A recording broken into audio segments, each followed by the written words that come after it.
I'm just going to introduce John.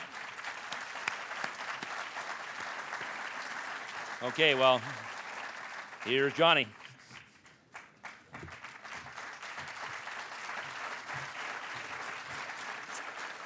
Thank you. It said no parking. It said postal customers only. Now it's 9 o'clock at night, and there's other cars parked in there. So I said, well, this must be okay.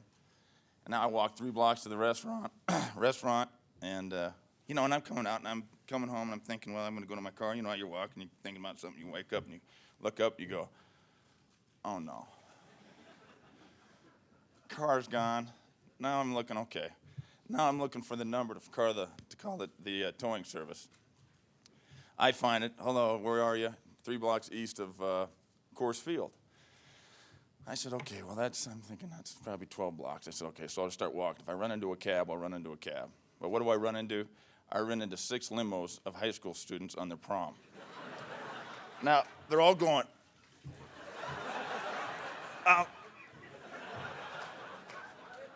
what's he doing down here walking downtown in the middle of nowhere at 11 o'clock at night with no car? So, needless to say, I got to the tow lot. It was about a 3-mile walk. I got there. The guy's still sitting in his truck that towed my car. I said, it was you. He said, well, you know what? We figured it was a brand new car. We figured it was somebody with money, but we didn't think it was going to be you. So I said, well. But anyway, you know what? This is hard. There's an over-under in the locker room from what I heard last night on how many times I'm going to cry. So I'm trying to bet on the under. But it's been great. And it was tough. It was a tough decision, but it wasn't. And I really don't look at it as retirement. I look at it as graduation. We all graduate from high school. We graduate from college. I'm just graduating from pro football. Any other questions?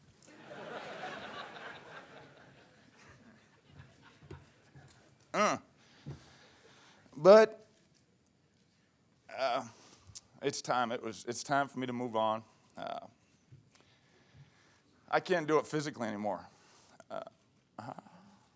And that's really hard for me to say. Ooh. Now you know why I only spent 2 minutes up there. I know it. Are there any other questions? Oh, yeah, the line. I don't know what the line is, but I've lost my bet.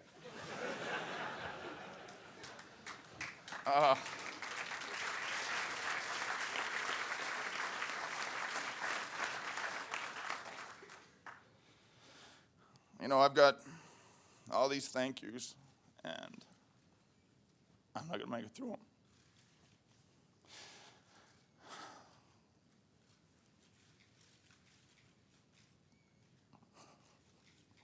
You have any water, Janet? No, I'm kidding. No. Ooh. Janet came prepared. Yes. Oh.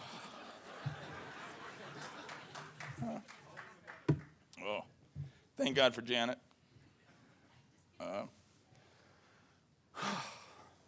But from the bottom of my heart,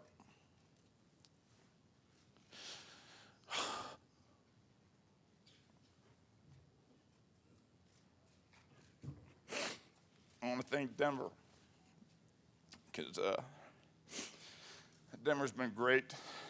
Colorado's been great to us, to me and my family, and kind of took us under their wing, and it's been, we couldn't have asked for anything better. And the fans, the support that we've had, it's been unbelievable. But as I said, physically, and it's really hard for me to admit, but I couldn't do it anymore. And as I said last year, I never want to stop competing. I just can't compete at the level in this game that I want to compete at anymore. And that's really bottom line what it came down to. Secondly, it came down to family, and they've been great. for 16 years since the kids have been born, and the family life is focused around me and football, and it's time that it focuses around them.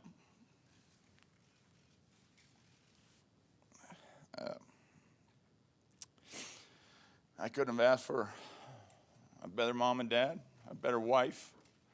Number one, a better wife. She put up with everything. I mean, and it was a lot. I mean, you're talking about a temperamental guy. You're looking at him. So he's, I'm tough to live with. And thank God she's still with me. And the kids, God's blessed me with a beautiful family. I mean, I can't count all the blessings. And that's why I'm so thankful.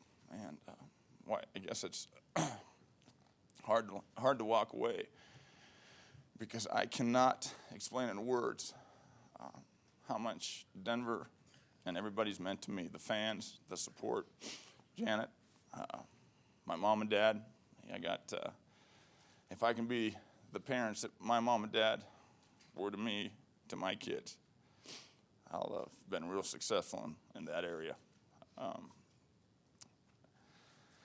My dad has been my mentor. And I guess I should blame him for this, because he's the reason why I'm up here crying in front of you. It's all your fault.